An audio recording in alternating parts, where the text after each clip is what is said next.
Despite being repeatedly followed and harassed, approximately 1/4 of women in a nationally representative study did not report fear. So why is fear such an important factor in stalking?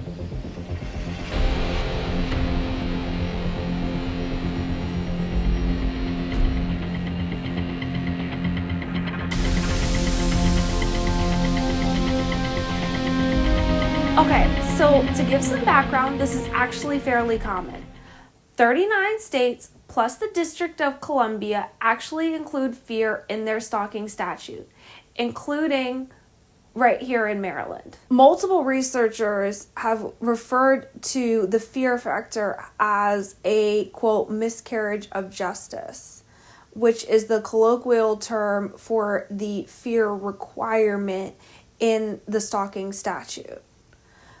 This is due to a number of concerns, but most recently the data that has come out that has found that prosecutors are 3 times more likely to prosecute stalking charges when a victim reports fear, lends credence to this narrative, which supports previous research that suggested that mock trial jurors are more likely to vote in favor of a victim when they report fear. Utilizing the fear factor is also extremely problematic in that the crime of stalking can be undercounted. So this can be found in that when a victim is contacted less frequently over a longer duration, they are less likely to report fear as the stalking progresses. Furthermore, the fear factor is theorized to be a, quote, abandonment of women.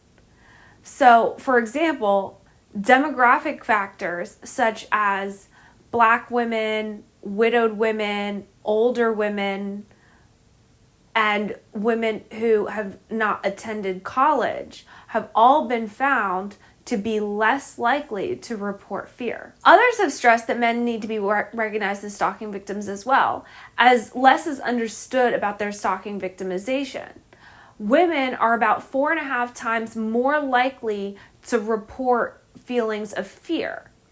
And women are more likely to acknowledge their stalking victimization, which is directly correlated with fear. In light of everything we've discussed, it's no surprise that researchers are questioning the validity of requiring victims to have a specific emotional response to prove that a specific crime has been committed. Multiple studies have found that the victim-offender relationship consistently influences fear, and that those who are stalked by people that they know, such as ex-partners and acquaintances, are more likely to report fear than those who are stalked by strangers. So all in all, labeling stalking in this way could result in victims not receiving needed services, such as mental health services, legal services, including law enforcement, and services from the criminal justice system. At onset, stalking victims who are married are less likely to report fear.